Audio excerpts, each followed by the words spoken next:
That's true. Naked Palpatine. Oh, you pick that one. Fresh out of the clone tank, nude Palpatine is my Well, that's the first thing I think of when you say Dark Empire Palpatine.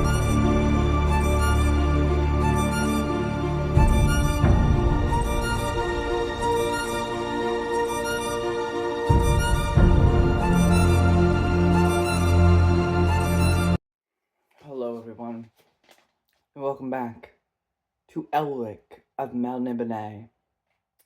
And today I have for you the Vanishing Tower, which this is one of the earlier ones, because this came out in 71. You know,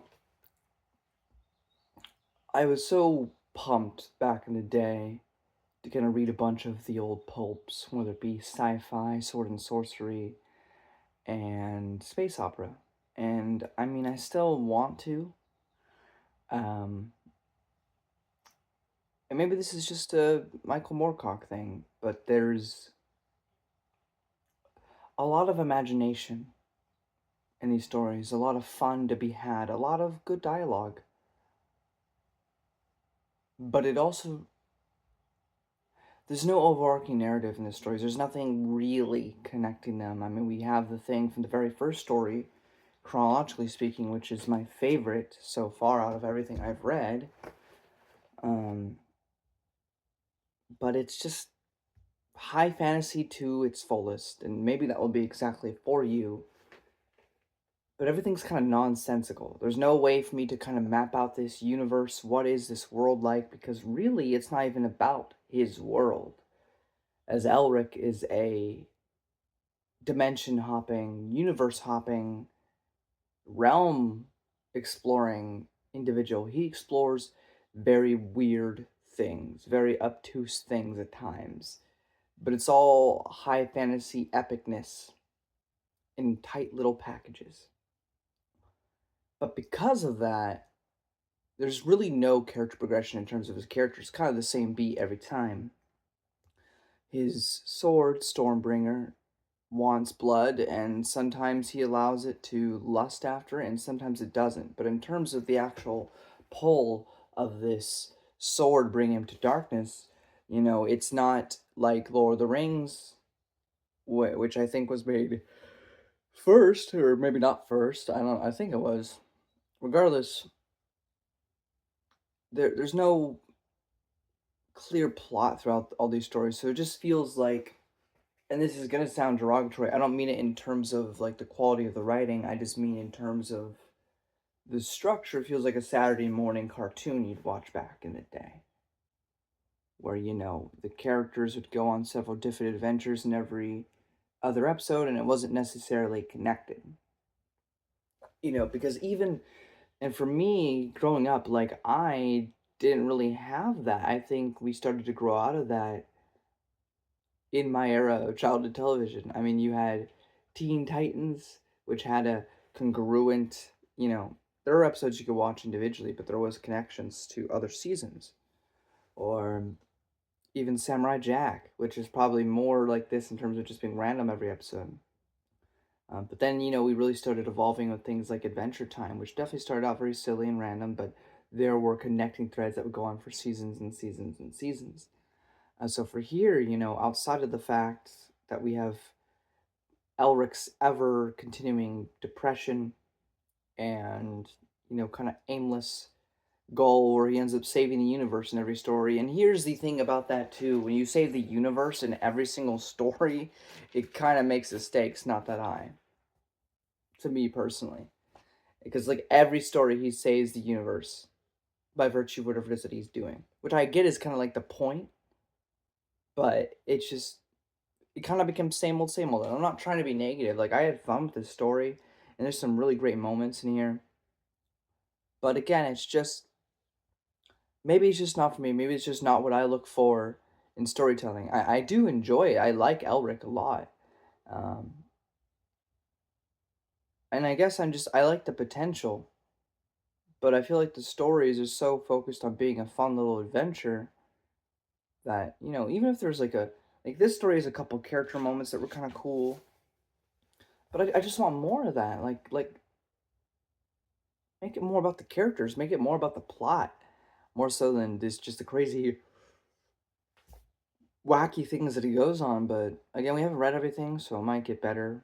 But so far, the first chronological story is my favorite of Elric. Um, anyway, I really don't have too many spoilers. I mean, Elric goes on this adventure. He has his trusty companion Moonglum, which again seems very similar to. I mean, similar, not the same. They're not the same, but they have similar qualities with Moonglum and Dandelion from The Witcher. Um, but it ultimately ends with this multiversal adventure near the end, which is very much the same thing that happens in quite a few other stories, where basically it's really cool. You know, if you like the Cosmere from Brandon Sanderson, if you like the MCU, you know, Michael Moorcock was one of the first to do it. He basically has made it so no matter what he writes, essentially, everything can fit within one literary universe. Even if it may be in a different universe, it's all connected in the sense of the eternal champion, which no matter what story he's writing, whether it be Elric or some other hero, all of them are one and the same. Even if they look different, even if their backstory is different, it doesn't matter because they are all the eternal champion. They all eternally, for all time and space, must save the universe from cataclysmic events, right? And so sometimes, because of that, in these stories, they will have crossover. And because of the way time and universe and stuff works, there are different things that happen in terms of sometimes Elric will meet characters that he's never met before, but they've met him before in another adventure that he hasn't had yet. So you get that connection. Or Elric actually has met these people, but they've never met him before. Or vice versa. And then later on, they'll act as if they knew him, or in the past story, they knew him, but he didn't. Or this is timey-wimey stuff, you know, Doctor Who. And so this is another case of that here. And it was entertaining. The dialogue was good. But again, we've done this story before, but again, that's kind of the point, so I can't really fault it for that, but it's just like, it's just getting very repetitive, I guess. Do I think it's still worth reading? If you've been enjoying the Elric stories so far, then, I mean, yeah, you should read it. If you haven't been vibing with it so far, then maybe not, but that's pretty much it for non-spoilers. We're getting spoilers. If you don't want any spoilers, there's the door. So you get Moonglum. There's this Unai threat. Elric summons Eriok, the demon, to help, but he doesn't help because, you know, there is some progression here, I guess, in terms of chaos is becoming more wild. There's more stuff going on, and the demon seems to know what will be happening with Elric in the future, and so is neglecting to help. There was a nice, you know, early on in the story, tender moment between Elric and Moonglum where he appreciates his friendship, so I thought that was nice.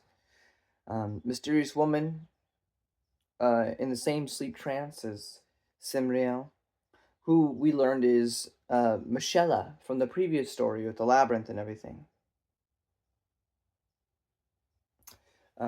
Again, here we do get some signs of the evil darkness of the sword, which I wish they would progress further, but they don't really deal with it.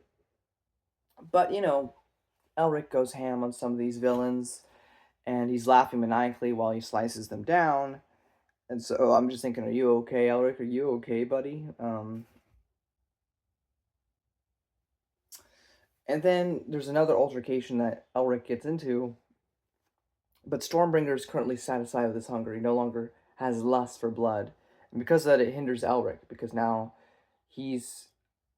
I don't know if this is me writing into it or if this is what is intended, because it's not explicitly stated, but I assume, you know, that Elric has gotten a bit...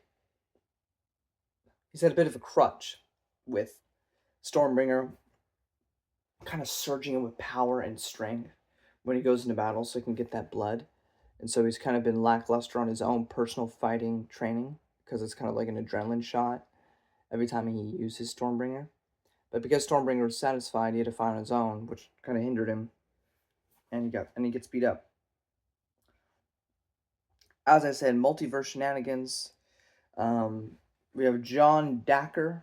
He goes by a couple different names, but this is basically another Elric or another version of Elric, even if it's not Elric at all, along with another guy. I didn't write his name down. But they all go on this adventure they all are here at this certain location for different reasons, but they all are here to stop the chaos. And so they all join together, a big Spider-Man No Way Home team up, or into the Spider-Verse, and defeat the villain, and then they all go their separate ways again. However, at the very end of the story, Michelle dies, and Elric thinks like, man, is my entire life going to be like this? This entire pain and stuff, and la because he kind of liked her. Which another thing, I know it's more circumstantial, but again, the Witcher author did read these and edit them for Poland. Personality-wise, they're nothing alike. However, description-wise, Yennefer and Michelle do sound rather similar looking. I'm just saying. Anyway, but yeah, she dies. Big sad. Whoop whoop. Again, I had fun. In terms of emotionally invested, I'm not. I'm not invested really into this, which is sad, and I hate to say that. And I don't know if that's just because of my preferences, if it's because of the time in which I live in. I don't know. I want to read a lot of these stories for prosperity's sake because, a lot of these things have been repurposed or redone into other things. I'm not just talking about Witcher, but like a lot of these tropes of like modern sci-fi, fantasy, this or that started in these older stories. And as time goes on, these older stories like Conan or Elric or this or that will be forgotten to time, especially because less people these days are reading. And I want to preserve that in some way, shape, or form, even though, sometimes my brain goes, even though I'm religious, I also go, everything's kind of meaningless because one day you're going to die and all the stuff you left on YouTube won't matter anyway, right? Because you have like 400 subscribers. Who's going to care about this stuff after the fact? But it's just a way of preserving it in some way, shape, or form for as long as YouTube exists, at least. Because I think I don't know, I think it's important to remember what our history, even if it's not necessarily important history, but I'm assuming you're already learning history if you're going to college and school. So preserve the history of fantasy, of sci-fi, this stuff that morphed into the things that you love today. Like, I just think that's important to recognize. And reading a Wikipedia article is not the same as actually reading these stories. But at the same time, sometimes you get a bit disappointed because, again, these are older, these are less refined, but that's kind of the point, right? Like, they're older, they're not going to be. Anyway, it's been a fascinating experience so far. Conan, I'm kind of dropped unless people can give me a recommended list of readings because I don't know if I want to suffer through all of them because they're very repetitive and there's not a lot of character growth for Conan. So, I wanted more of that Carsa Orlong spin, but I'm not really getting that, so. But Elric, despite my lackluster feelings on the stories I've read so far, there's something about Elric that keeps me going. So anyway, all that said, I look forward to seeing you all next time when I'll review The Vanishing Tower, which is one of his late stories. It was 1991, and see how that fares. The thing that I'm worried about, and the thing that happened with the Fortress of the Pearl, is that prose rise and writing structure, it was significantly better. However, because it was a longer story, written later, it seemed to me that Michael Moorcock could not write a very long novel format. His books were very short. They were like young adult novel size, like 150 pages to 200. So it dragged for me. And that's my only fear going into this next story. Because, whatever lackluster feelings I have about the story I just reviewed, it's a snap's pace. It goes by like that, and it's done. It's done. It's, so it's always fun. I never get bored by it. I just like, why are we doing this? As somebody that longs for a deeper sliver of narrative.